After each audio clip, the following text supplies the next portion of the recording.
Tre Johnson checks in at number three on our big board of the Sleepers Media consensus. Riley, both you and I had him top four. In fact, all of us had him top four, except for Dion. Lone outlier had Tre Johnson as the 10th best prospect on his big board. We may get into that in a second when talking about some of his weaknesses. But Riley, he's top four for me, and I assume top three for you because of how well he scores the ball.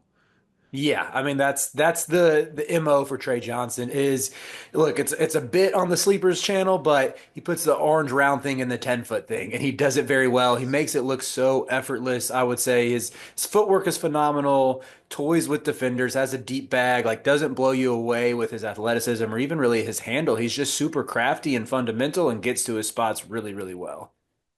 Almost 20 points per game last season for Texas, 19.9, nearly 43% from the field, nearly 40% from three.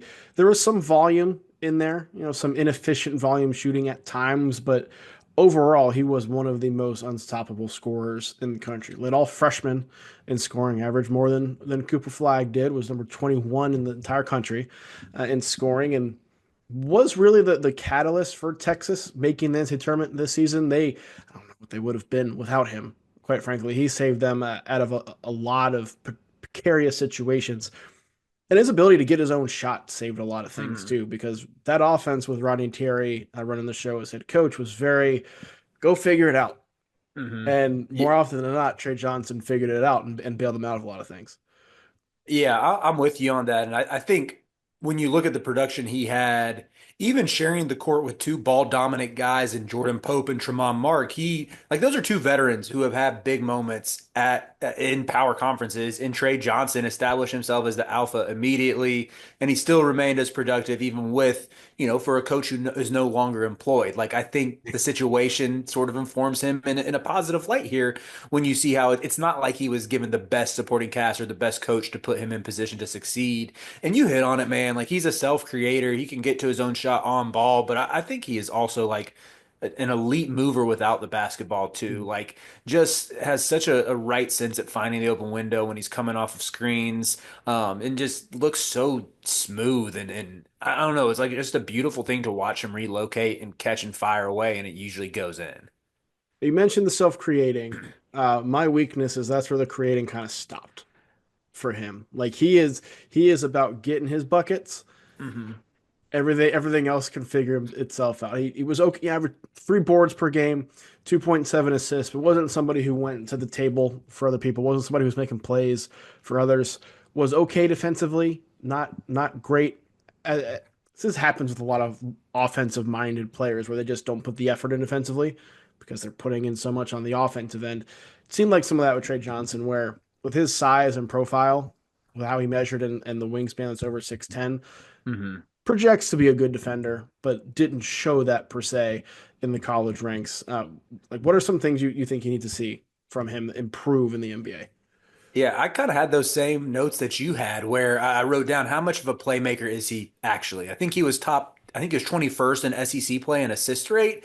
And there were some wow moments might be a little strong, but wow-ish, wow adjacent moments of him like creating out of ball screens, finding guys in the corner, or even getting into the paint, finding the open man for a dump off or whatever, where it's like, okay, this guy isn't just a black hole shoot first or shoot only type of guard. Like there is that potential there. I just don't know if he's like the primary playmaker or the guy who you want initiating the offense every single time down the court. He might get there eventually. He can develop that. And if he does, like dude has a crazy high ceiling. I think he has a high ceiling as is. But yeah, that was one area of note for me. And then you hit on it with the defense too. Love the 6'10 wingspan that makes you think he can get there. But I would just say the defense is inconsistent. Like there were times where Texas used him as a point of attack defender and he looked really good at it, like looked capable. He can use his length to block some shots. But there are other times where it looked like he played too upright, and but like when he gets down in a stance and is actually focused, I'm like, okay, you see the potential there. But yeah, I don't think he's like any sort of elite athlete who's going to be a guard stopper by any stretch. But I think in time the hope will be that like he's not going to be a liability. He's not someone that teams are going to Yeah, target in the playoffs. felt like there's just like he didn't have to try a lot defensively before Mhm. last season, right? Some bad habits were picked up, as phenomenal high school players tend to get. because sometimes they're not always pushed to do everything because of the good things that they can do. Right. We'll get into our categories here. There's 79 other of these videos on the channel. So make sure you go check all those that we're doing these for all of our top 80 NBA draft prospects. First thing, Riley, is we're going to describe Tre Johnson in one word. I'll give my word, or you give your word. We'll let you go first. I'll give my word, and then we'll discuss. So, what is your word for Tre Johnson? I wouldn't be surprised if it's the same as yours. I just said bucket. Scorer. Okay. Same thought. Yeah. Again, this is one of those things where it's like, oh, I can be try to be creative, be a little cutesy with it, but at the end of the day, sometimes the simplest explanation is the right one. It's what he is. It's what he is. Now, is he You're more a likely bucket. to hit his ceiling as a scorer as a bucket, or hit his floor as a ceiling, or hit as a See, scorer? Excuse me. with me having him third on my big board, probably not going to come as a surprise. I said ceiling. I think he hits the ceiling. I'm very in on this kid. Is like with like superstar potential. I said ceiling as well. Is your thinking just because of how good of a scorer he is and can be, or do you think there's other parts of his game that come along that help get him there too? That's mainly it. Like the upside there, and I'm not gonna say he's for sure gonna hit this, but the upside is like a 30 point per game score. Like maybe I'm not willing to stake my claim on that, but I feel like getting to 25 a game seems very feasible for his future. He is one of those guys who it's not going to surprise you when he averages 20 a game pretty early in his career. Wouldn't surprise you if he wins a scoring title at some point Mhm. in his career. I don't have that selected for him for our superlatives, but he might be one of the ones who's most likely to win a scoring title when we look back in this draft class. And where do you think he's the best place for him to fit? We both have him going top four. General range for him is top five, top six. Not a lot of winning basketball teams in that stretch. But Mhm. where do you think would be the best fit for him? I said your Charlotte Hornets. I said the Jazz, but sell me on the Hornets. So, okay, this is my perception of Hornets fans is they're a little bit like hit or miss on the LaMelo situation right now. I've talked to also from North Carolina. I don't consider myself a Hornets fan because I don't care about the Hornets, but my friends who do care, it seems like opinions are very mixed on LaMelo. Some people are sort of over it, the injuries, some of the extracurriculars with like being seen blowing red light or running red lights, everything and like everything that comes with LaMelo. Uh, Even if LaMelo does pan out, Ralph, even if Charlotte decides like this is our guy, he's sticking here or whatever, and he is the Robin to Brandon Miller's Batman, he still needs another guard in that backcourt. Like just stack talent at the guard position right now. And I think Johnson, whether you eventually move on from LaMelo and Johnson becomes the focus, or you try to make this pairing work, I think it would because LaMelo is that table setter, whereas Johnson is in there to get buckets primarily and can do a little bit of that playmaking. LaMelo is an interesting conversation that can be probably a separate because there's a lot of things. He's a really good player, but can you win with him? Can you trust him to stay healthy? Is he worth the money you're paying him? All those kinds of things. I did not say the Hornets because I think if you add Tre Johnson to the mix, your top three guys are going to be three scorers with questionable defense with LaMelo, Brandon Miller, and Tre Johnson. But Right? isn't the sell on LaMelo like the floor like the vision from a 6-7 point guard, or do you still think of him like how much Yeah, did he? like that's there and the plays that he can make, but he is still like an offensively focused. There's no you would come out with no defense Mhm. essentially, right? Unless Fair. you have Mark Williams turns into the second coming of Roy Hibbert, which I guess is still in the cards, but I don't know if that's the case. You don't have any perimeter defense Mhm. there. And Yeah. again, Trey Johnson can develop that, but I think that makes the Jazz a little bit more of a perfect fit for me than the Hornets because the Jazz need something.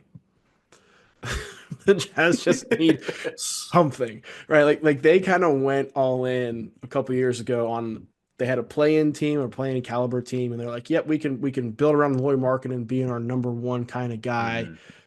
Traded for John Collins and a thing that felt very weird, and it hasn't worked out. They need somebody, particularly in the backcourt, who can provide a spark.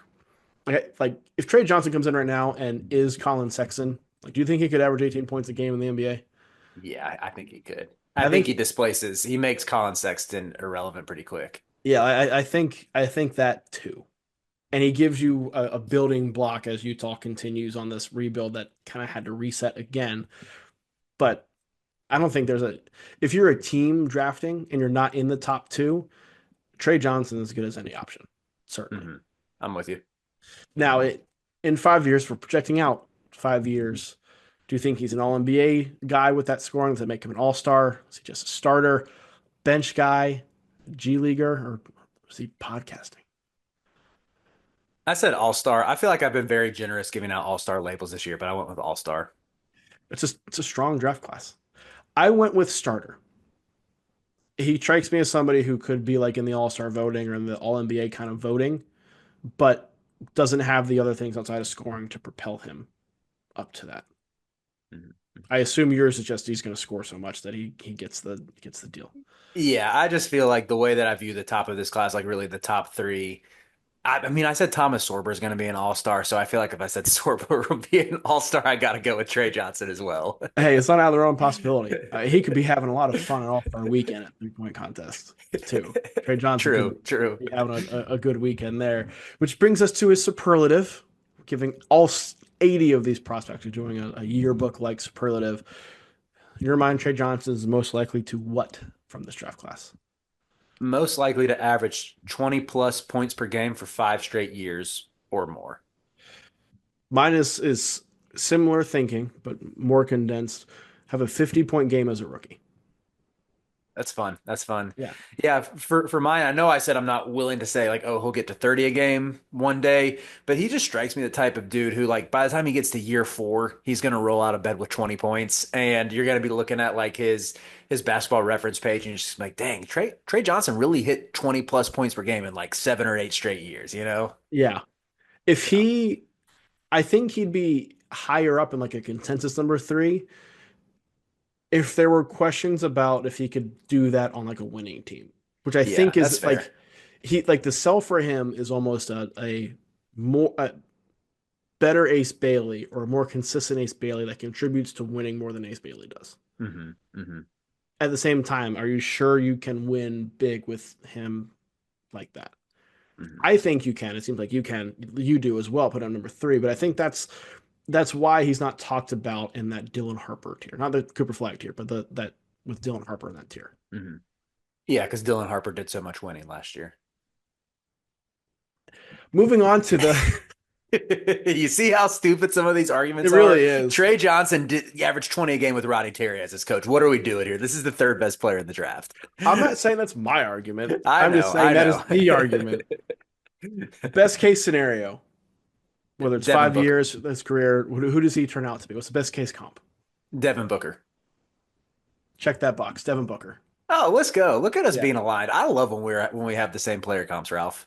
True off ball guard who just is out there to get buckets and does so at a high rate. And I will add, like, I love watching Book cook in the mid range. You see that the same deal with Tre Johnson. Like the footwork just to get to the Yeah. spots, like the craftiness of it. It's so fun to watch when he's on. The self creation, right? Hmm. That's what's there. Now, what about worst case? Worst case, I said Nikhil Alexander Walker. So that would be someone who can get you like 10 points per game for a good team and play like reasonably good defense because of the wingspan and some of the physical traits. I went with Dion Waiters. Just empty calorie buckets off the bench. Ah, I need my guy Trey to be better than that. Dion Waiters I think hurts. I I know. think he will be better than that. But there's a scenario where he's just like cool getting the paycheck. He can like you said, he can roll out of bed and give you 15 at the very least. And there's a scenario where he's just good with that. We want better for you, Trey. I believe you'll be more than Dion. We want better for Trey. I think Trey wants better for Trey, which which is a more important thing. But like we said, we're doing this for all of our top 80 prospects here on the Supers Media YouTube channel, meaning there are 79 other videos just like this. So make sure you go check those out.